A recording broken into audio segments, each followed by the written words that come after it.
name's Armida. Welcome to my channel. And here I am with my little baby girl, Marceline.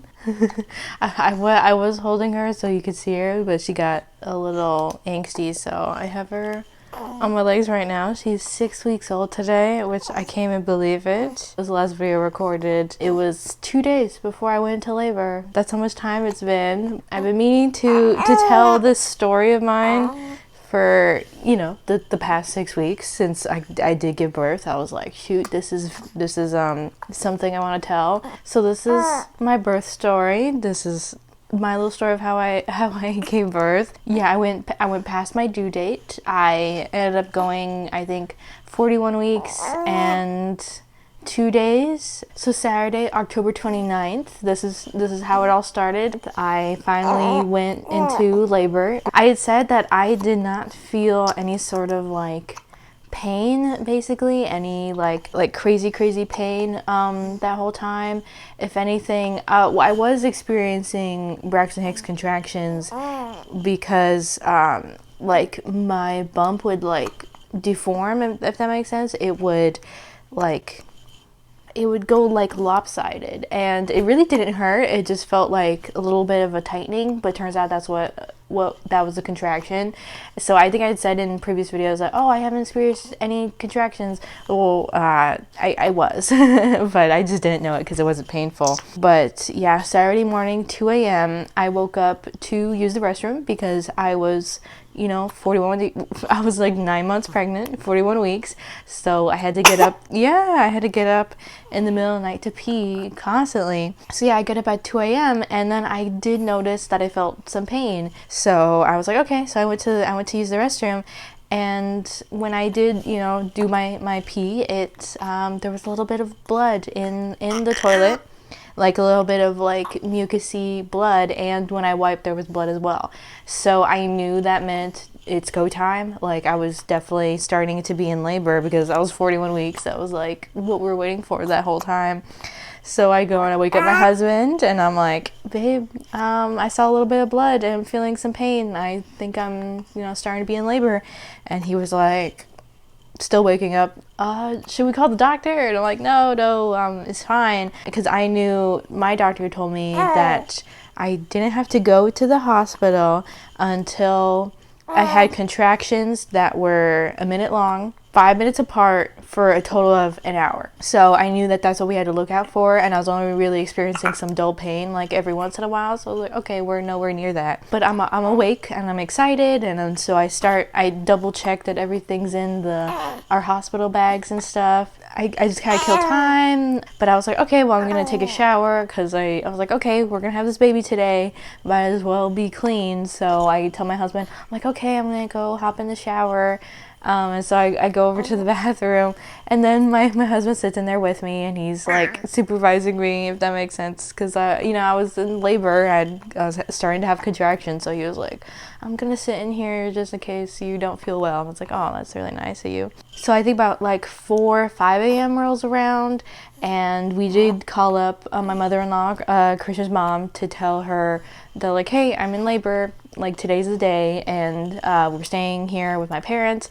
So yeah, we told them, hey, I'm in labor, so yeah, today's the day is what we said. So about like 6 a.m. to really about 11 a.m. it was kind of just like waiting for the contractions to build up. So I had some breakfast, but yeah, when it got around 11 a.m. my contractions really weren't like speeding up all that much. So my mom started to get worried. She's like, call your doctor, tell her, you know, what do we do? And I was like, well, she's just gonna tell us, like, just wait until the contractions are a minute long, 5 minutes apart for an hour. That's literally, they were hammering that in me every single pregnancy appointment. So it was like, I knew there's nothing they can do until my contractions are that fast. So I think by 11 a.m. I was like, okay, like, let's speed this up. So I started walking laps around the house, like yeah, I just did a big circle going through all the rooms, and just to like get stuff moving around, because that's kind of sort of what I did to like try to get into labor like the day before, and like 2 days before I actually went to labor, I tried like just walking. Like my husband walked me around the neighborhood and stuff, just to, that's what they say helps like get you into labor, so we tried it out. So definitely by like noon we were keeping track of the contractions, you know, timing them, and it was like, oh yeah, they are starting to speed up. So I made sure I had my lunch, and I put on this really quick outfit that I knew I was gonna wear to the hospital, double checking everything. And then we were just, counting contractions. And I got to a point where, you know, they were like getting really painful, and my husband had to sit with me, and I had to like tell him, okay, one's starting, and then he had to time it by 2 p.m. So I had been in labor for 12 hours. They finally was minute long, 5 minutes apart for an hour. I mean, some of them were like 6 minutes apart, 1 or 2, or maybe like a couple seconds, you know, longer or shorter. But it was basically that rule. So I was like, okay, it's hospital time. So we all got in the car. My parents drove us, and we went to the hospital. My mom sent out the big mass text to my family saying, Armida's in labor, we're going to the hospital now. I think by 2-3 p.m. we checked in at the hospital triage. They let Christian come back with me. They gave me my hospital gown. They asked me all the questions. They were like, oh, like, has your water broken yet? Blah, blah, blah. I don't know if you ever been back at a labor triage before. I know I hadn't. So they basically put me on a table, and the whole triage is basically just like one big long room cut up with little mini rooms that are just covered with curtains, so that the nurses can walk in and out really easy, and you can definitely hear everything that's going on. So you're not really in your individual room yet. I think they don't want to give you your full room and your dedicated nurse until you're at a certain point. So they put me in a corner with just curtains, and I had a bed, and hooked me up to, they had a blood pressure thing on me, and they had 2 little devices to keep track of her heart rate, and one to keep track of contractions. So every time I had a contraction, the computer knew it, and it was keeping track of her heart rate, because they wanted to make sure that it was at an ideal like speed for a baby in that's going to be born. So the nurses come by, and so they check to see how dilated I am. And for context, like a couple days before I went into labor, my doctor checked how dilated I was at, my 41-week checkup, and I was 2 centimeters dilated. So we're like, oh, dang, like that's not very far along, because you have to go up to 10 is like baby's coming, so 2 is like barely anything. But my doctor said that my cervix is very stretchy, I guess, like very favorable is what she said. There's some sort of thing that the measurement they use to track it. So they check me. I'm in labor. I've been in labor for 12 hours. They check my cervix. I'm 3 centimeters dilated. Oh, gosh dang. So my husband and I are like, gosh dang it, we're going to be here forever. Because I was in labor for 12 hours, and I only went up 1 centimeter. Like, oh, dang it. So we're sitting there. I'm going through the same contractions. It's not very fun. At that point, they weren't too bad. So they asked me, oh, what's your sort of pain management you're looking for? Because either, I could get the epidural, which is where they give me a shot in my back, and they put me with drugs so that I can't really feel the contractions below my waist, or they can just give me regular pain reliever through the IV. And so I told him, I was like, well, I had always planned on getting epidural because like period pain has always been the worst. It's literally been like the most painful experience that I could experience. So I bet labor would be a ton worse. So I was like, okay, well, I always plan on doing epidural, but like right now at this moment, the contractions weren't too bad. Like they weren't to a point where it's like, give me the epidural, kind of thing. It was just like, ooh, like ouch, for the minute. So I think we were there. I think we had checked in probably for just about an hour. We really weren't there for very long, and my water breaks there in triage. I was like, I think I had just finished a contraction, and then just like whoosh, just like a bunch of warm water down there, and I was sitting in it. I was like, oh my gosh, my water broke. And then so I remember calling the nurse, and I was like, my water broke. And then they're like, okay, they have to test it they had to swab the fluid to see if it actually was my amniotic fluid and not that I just peed myself, which I felt very offended because I was like, I'm over here in so much pain and I just get a gush of all this water and you don't believe me that it's my amniotic fluid, but I think they have to do it no matter what. So I was like, okay. So yeah, they test it, but obviously it was my fluid, because every contraction after that, a little bit more water came out. It was like, it just did not feel nice to be sitting in on the bed, honestly. But then after the contractions, after my water broke, felt a million times worse. I was like, oh my gosh, this feels so much more painful. And then I was and then I was like, okay, for sure I'm gonna need the epidural because it's getting much worse. And if I was only, a couple centimeters dilated, I knew it was gonna get way worse. So please give it to me right now. Give me the epidural. So they're like, okay. So they hook me up to an IV, and they have to give me like a full bag of fluids before they can give me the epidural. I think because I can't pee, with the epidural on, because I don't have any feeling down there. So they want to make sure that I'm hydrated, so they don't like pee and stuff. So I think another hour goes by, at least a whole another hour, which in labor time felt like forever. I'm in so much pain with these contractions that I throw up. I get one of those like little bags that they give you, and I throw up. It was just like I had like a traction and I was heaving, and then eventually it got to a point where I threw up. It was so bad, and I ended up throwing up my little snack that I had before we even like got to the hospital. So I was like, oh gosh dang. So then the nurses come in, because they heard me throw up. They're like, oh, we heard you. They're like, don't worry. And keep in mind, the whole time I'm in triage, they're like, we're going to get you that room. And they keep reassuring me that I wasn't going to have to wait too long to get my room. But like by the time my water broke, it was just so painful that like I needed that room, and I needed to get that epidural as soon as possible. So I think I didn't get the room until about 6 p.m. I know the sun had set by the time I got to the room, because it was like dark outside, because you're in the hospital. I couldn't really see out that much. So I think about 6 o'clock rolls around, a nurse shows up with a wheelchair, and they wheelchair me to my room because I could not walk. I was in that much pain. I could not walk. So yeah, I enter the room, and they're like, okay, if we're gonna give you an epidural, you need to pee. You gotta empty out your bladder so that you don't like pee in the middle of labor. And so they wheelchair me over to the bathroom. I get up and I get on the toilet, and of course when I peed, there's like blood everywhere because I'm in the middle of labor. And then the process of having contractions and peeing, like making myself pee, I threw up again. So I'm there on the toilet, bloody pee. I am holding the bag and throwing up again. This time nothing, because I hadn't eaten anything.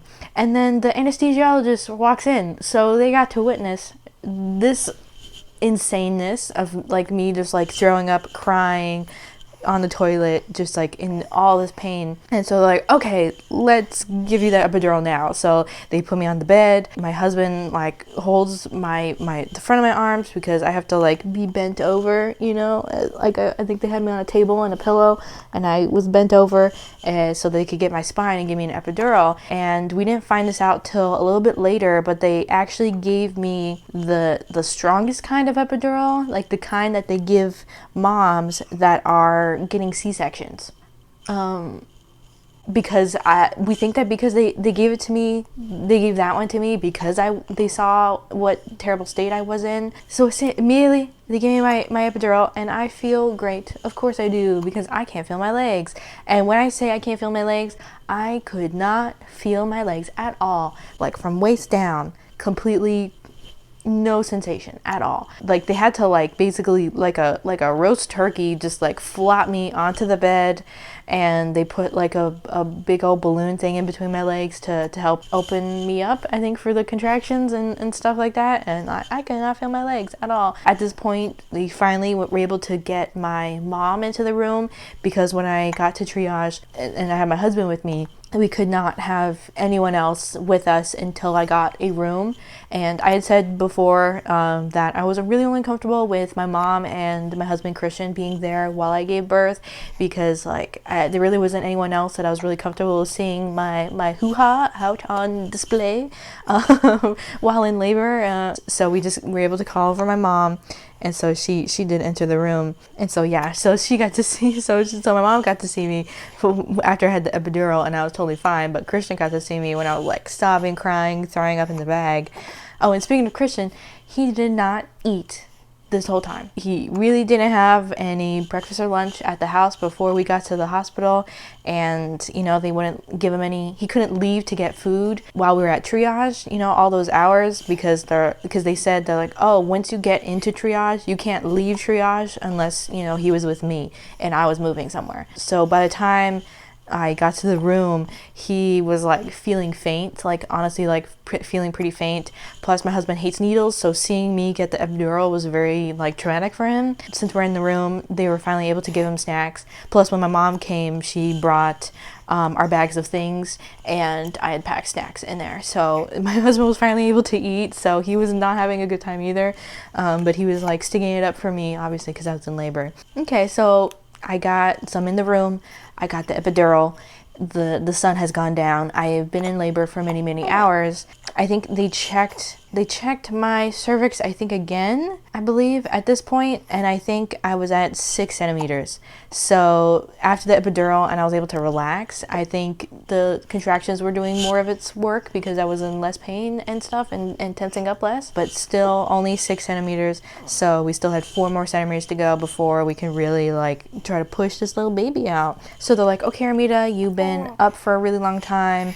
You know what, let's give you some time to relax. So I catch my mom up with everything that had been going on. I'm laying down. So they had me in my bed where I'm kind of like this. I'm like reclined, but not fully laying down. Yeah, they basically let me relax for a good amount of time, like maybe an hour or so. And I think I did take a nap at this point, but then the nurse comes back in and she's checking on me. I wake up from my nap, and then I'm like, I can't feel my arms.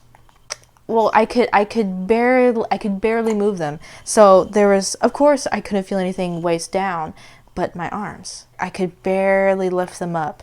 Like, I think one arm was more numb than the other, I believe. Like maybe this one, I think this one was more numb than maybe this one.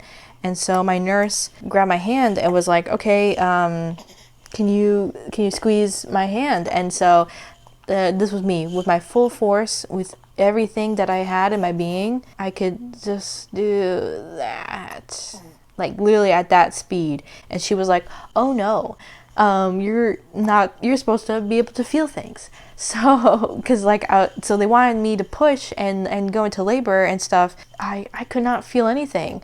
Like, I think after that hour, they checked me again to see how dilated I was. And I think this is the point where I was 9 centimeters. Like, they literally only left for like an hour. I was chilling, you know, epiduraled up, you know, pain free. And then they come back, I'm 9 centimeters. So like, boom, my cervix just like opened up. But I could not feel my arms, and then therefore I was completely numb waist down as well. So it's like, oh no. So they called up anesthesia to come back and turn the epidural off. I was just getting more and more numb. So yeah, the anesthesiologist comes in, they're like, oh, I hear there's a problem with your epidural. And I'm like, yeah, can you shut it off? I can't feel my arms. And they were like, what? They were so confused, because usually when people call in anesthesia, they're asking for more pain meds, and they were just not used to me being like, turn it off. And then they were like, you know, you might be in a lot of pain, you know, if I turn this off. Are you prepared for that? And I was like, yes. Like, I had a feeling that there could not have been that much time, because like I was already 9 centimeters, so I was very close to pushing this baby out, but I could not push. They lifted my legs up and they told me, okay, Armida, push. And then with all my might, trust me, I was so ready to get this baby out of me, and with all my whole might, nothing was happening. I could not push this baby out. So they had to, so anesthesia, they shut the device off because it's a cord that's like constantly pumping the stuff into my back. So they really just shut the little lever off of the epidural pain meds. Cause yeah, when they came in, I was like, did you give me too much? They're like, cause they ask you, oh, how tall are you? How much do you weigh? To get an idea of like how much pain meds I think to give you, you know? So I was like, okay, well, you know, with the baby still in me, this is how much I weigh, and I'm 5'2", and they're like, okay, and so they charted it right, like correctly. It's not like they put like an extra zero or the wrong number or something. So it was so weird. We have to wait another hour basically for the pain meds to go away so that I could push. This time it's really late. It's probably 11 p.m., maybe even midnight. They're like, okay, we're gonna they shut off all the lights, and they're like, okay, I'm gonna give you another hour.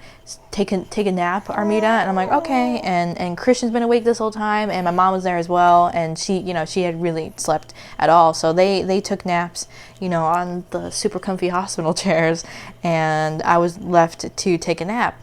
But of course I did not take a nap, because then my body was being shot with, I had like a ton of adrenaline. Apparently this happens when you're going into labor, that your body is just like, has a bunch of adrenaline. Keep in mind, I was probably fully dilated, I think at that point. So my body is like, okay, it's baby pushing time, but I could not feel anything. So my arms were like this. I kid you not, I was getting like the shakes, which I found out later is a very normal thing, but it was very scary that like my hands were like this. Like, I'm not over exaggerating. They were quite literally like this, shaking this much. The whole, like, that whole hour I was laying in bed. So I'm like fully reclined and just like this. But the good news is I was starting to feel my arms, and like, it was basically like a printer situation. That's how I explained it to the nurses. I was numb, and as I was getting numb, it was like slowly moving upwards and then going into my arms. So after they cut off the epidural stuff, it was slowly going back down. So I was able to feel my arms again, and I was able to feel my chest again, and so I was like slowly being able to feel, my ab muscles, so when they did come back in an hour later, it was, midnight, maybe 1 a.m. At that point. They were like, okay, so let's try starting to push. And so, yeah, I was finally able to participate in the pushing because I could feel those ab muscles. So they had my mom and Christian help hold my legs, because keep in mind, I could not feel them. Each person was holding my legs, and the nurse was down there in the front, making sure everything was going okay. And so I started pushing. Oh, keep in mind, so this was over the weekend. So my gynecologist that I've been seeing for like 7 months, she was off call. So the doctor that was on call at my gynecologist's office was the one who had to come and deliver my baby. She was super, super nice. I'm not sure if I should say her name for like privacy reasons. Yeah, so that was a shame that the doctor I had been seeing all those months, she was the one that kept poking you whenever trying to find your heartbeat. Every appointment, that was her.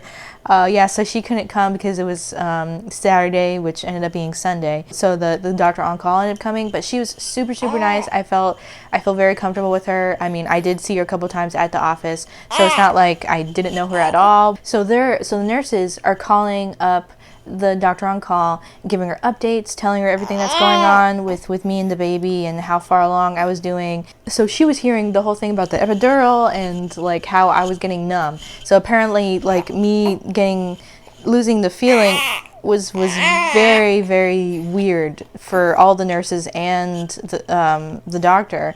So she ended up coming to the hospital a little bit earlier than she needed to, because she was just like, okay, I need to see this, and plus she had some paperwork to do or something as well. So she was like, so she popped in an hour before she ended up being born, and just to see how I was going, and she just to check on me too. She's like, can you feel your arms? And I'm like, yeah, I can. They shut it off and I can feel my arms now. And they're like, okay, all right, very good. Oh, and another thing that ended up being very important was that when I had the epidural and I was getting numb, her heart rate ended up going very low, like very low for like a fetus that's about to be born, apparently. So my nurse was like, her heart rate is very low. And she ended up talking to the doctor. It was like, the fetus's heart rate is very low. We might have to have some nurses from NICU in the room when I'm pushing, just in case she comes out like purple and they need to take her to the NICU. So that was like a little bit scary, because like even at one point when we were like, I think, pushing and stuff, because this whole time they've had Marceline's heart rate through speakers, like basically the whole labor. Like I could hear her heart rate and hear how like fast it was. To keep in mind, fetus heart rates are just very fast in general. So to me, it didn't sound too slow. Just like, oh, why is her heart rate so slow? You know, kind of thing. But like apparently you have to be like really fast, especially through labor. So there was at one point where they shut the speaker off. And so I didn't think about this till later. I was like, wait, did the nurses shut the speaker off just in case like something was going wrong with her and they didn't want me to hear her heart rate like go down like really, really low, or like stop, God forbid. So that's not something that I noticed like a little bit later. It's probably 1 a.m. We're trying to like push and stuff, and Dr. come in checking in on me, and but then at some point it must have been 2 a.m. It must have been about 2 a.m. Just something happened. Just something very different happened. Like the pushing, I was getting more feeling in my abs, so like I was pushing better and better, and even I could tell like I know they were trying to be nice and they were like, oh, good job, but I could even feel the pushes that I was doing. So I was like, okay, I know they're telling me I'm doing a good job, I'm just gonna keep finding it and keep trying to push this little baby out, because you know I had been in labor for almost 24 hours at that point. And so there was, I could feel that the pushes were getting stronger, and they could tell too. And so keep in mind, my doctor and like some extra nurses, were there walking around. They were casually setting up, they had the special machine out with all the extra tools. They're putting on their special like gear, because they have their, what do you call them? What do the nurses and the doctors wear? And then they put like an extra surgical like outfit on top of it. So they were like just like casually just getting ready. And then something happened where it was just like, oh my gosh, this baby's coming. And so the doctor's throwing on her outfit, putting the gloves on, and everything. Oh. What?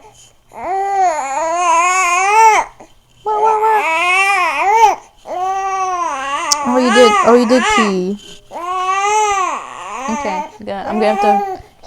She peed, so I'll be right back. Okay, diapers changed. Let's see. Do you feel better now? Okay, I'm almost done with the story, so you gotta give me a sec, okay, my love? So it just came to a moment where stuff was happening, and all of them could see it, and of course I couldn't see it because I'm not looking at my hoo-ha. And then a couple pushes later, she was popped out, and they threw her on me, and I caught her, and and my face. Wait, this is my face.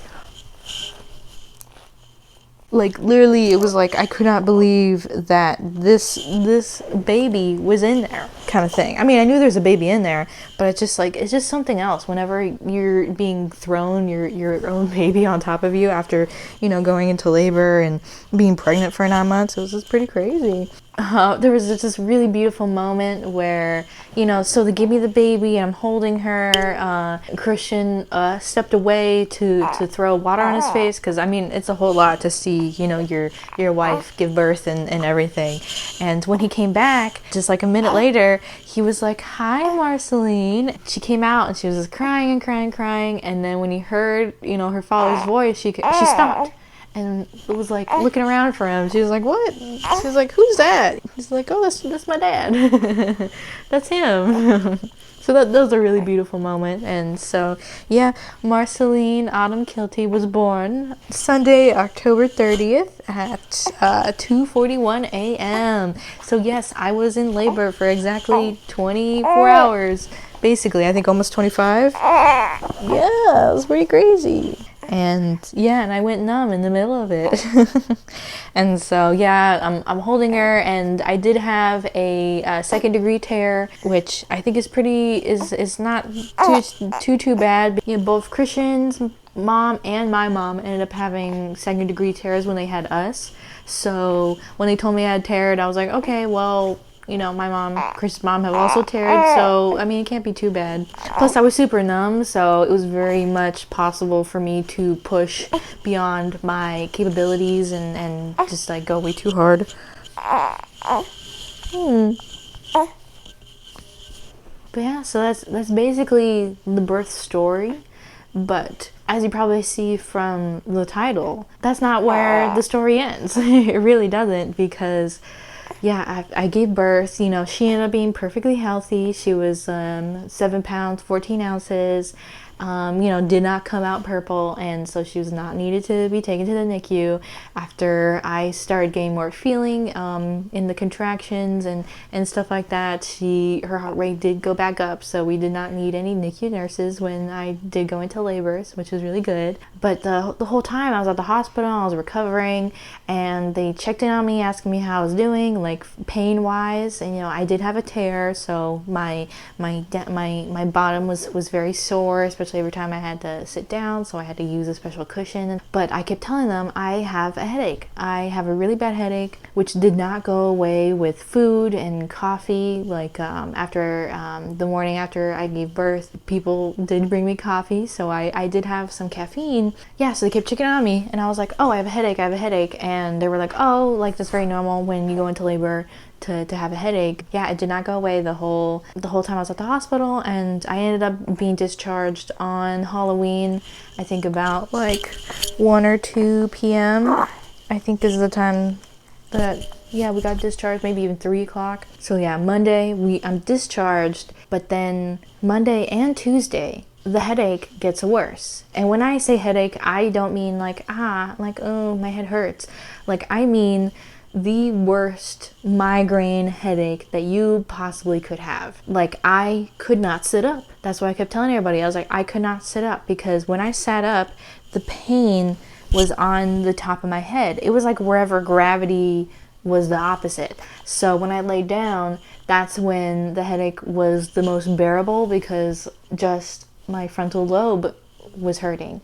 But when I stood up, this whole top of my head hurt. I could not stand up. It was like so awful. If I did stand up, I was hunched over with my front, because then the headache was just bothering the back of my head, which, if you don't know, is much smaller than the top of your brain. So it was just so painful. Everyone's telling me, oh, it's probably, you know, you haven't eaten. So I ate, and then it didn't go away. Oh, you're probably just tired, because newborns, they need to be fed every 2 to 3 hours, especially every 2 hours, I think, at the very beginning. So we had to like set alarms and stuff to make sure that she was eating. And so I was I'm breastfeeding her, and now I've introduced pumping as well.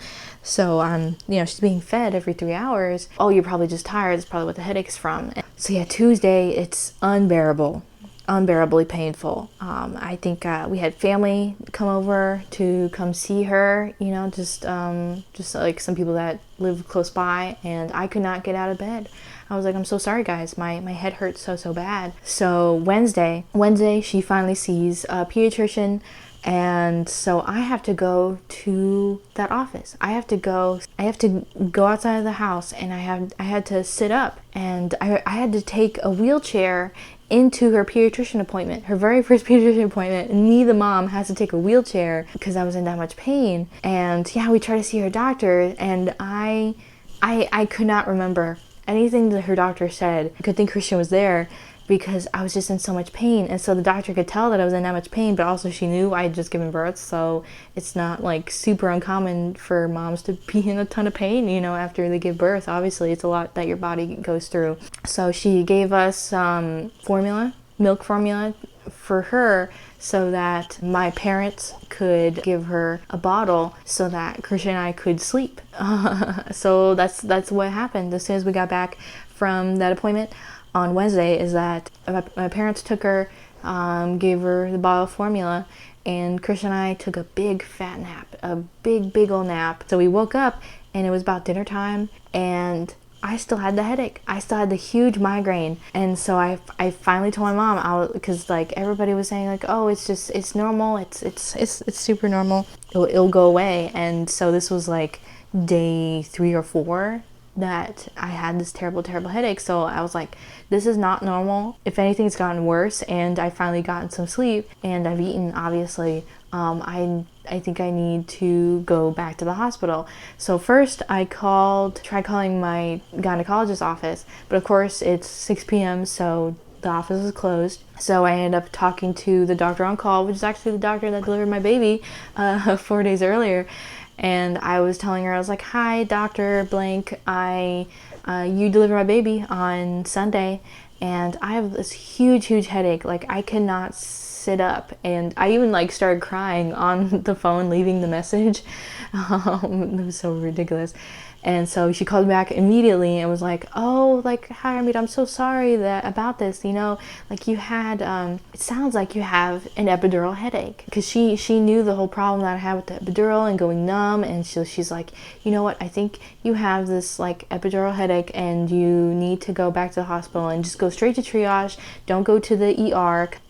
So the people at triage will know that you just gave birth and they'll know what to do with you. And I was like, okay. So yeah, my aunt picks us up, takes us back to the hospital. It's nighttime now, and yeah, I check in and I'm like, hi. And so I have to be wheelchaired back to triage because I could not walk. Yeah, so we go up to the front desk of the labor and delivery unit, and I'm like, hi, I delivered a baby on Sunday, but I have a huge headache. Like, I cannot sit up. And I called my doctor. My doctor told me to come back here and you guys will know what to do. And so the lady at the front desk, I kid you not, she knew exactly what I needed. And so she calls up, she's like, hi, can I get anesthesia to triage? We have a mom here who needs a blood patch. So she even said blood patch, like she knew exactly what it was. So I was like, blood patch, like, oh, this lady already knew. She knew exactly what I needed. So they take me back to triage, they give me a bed, and the nurses are like, hi, I hear you have a really bad headache. And I was like, yeah. And I was like, okay, anesthesia's gonna come in. We think we know exactly what you need. And I was like, okay. So like a minute later, a gentleman, he sits me down, he's like, okay, he asked me questions about it, and I was like, hi, and I basically told him everything I just told you, that like how bad the headache was and how I couldn't even sit up. And he was like, you know what, it sounds like when you got your epidural and they got the needle and put in your spine, I think they either went too far with it, I think is what he said. Like the needle went too far and there's like a hole in your spine that's leaking spinal fluid, which is very important for your nervous system, for your brain as well. So what's happening is that my spine is leaking spinal fluid into my body, and my brain is up there with my spinal fluid, and it's literally sagging. My brain was literally sagging. So whenever I'm up, the top of my brain is like exposed and it's sagging, but when I am like forward or back, then it's sagging those ways, and that's why the pain is not as bad. So what they can give me is this thing called a blood patch, which is when they get some blood from my arm, just a little needle, and then they go and they put it in my back where the epidural was to kind of patch it up so that it no longer leaks spinal fluid, and my body can replace the spinal fluid, and my brain won't sag anymore.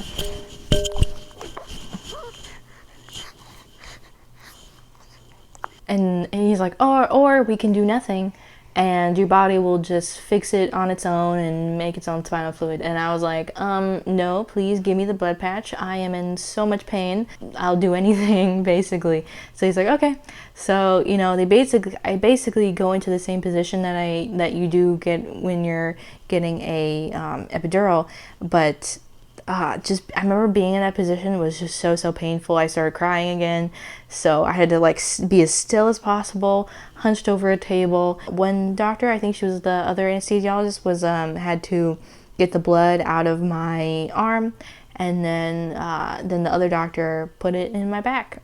Like, so yeah, one in front of me, one behind me, and plus it was very painful to sit down on the bed because of my stitches from the tear. But yeah, after they did it, it was not very painful at all. And then they told me, they're like, okay, lie down on the bed completely flat. So they want you completely flat on your back so that it can level out. And because I think if I'm on my side or something, then it could settle in wrong or something. I don't know. It was very important that I did not move, and so I did not. And so they're like, okay, we'll come back in an hour and we'll check it on you. So I was like, okay.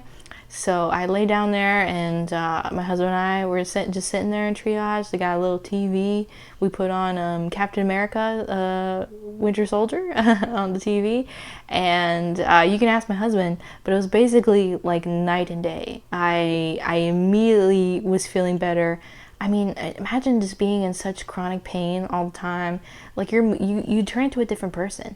Like your mood is just completely off, and you're just in pain. You know, you are just in so much pain that you are a different person, and you're just so irritable.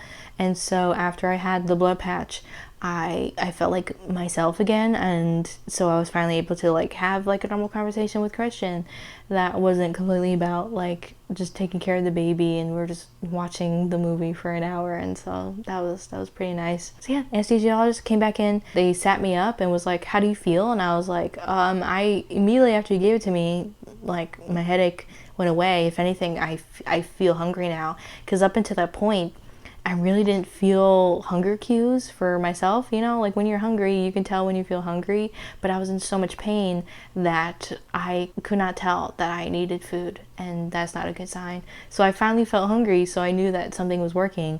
And so yeah, I came home, I think I had a slice of pizza or something, and then and I immediately felt better, which is so crazy. So I think looking back, I feel really bad for myself that I let myself be in so much pain for that many days, and like everyone kept telling me, it's just a headache, it's not like, it's totally normal, you just gave birth, you know, you birthed out this little human right here, obviously you're gonna be in pain.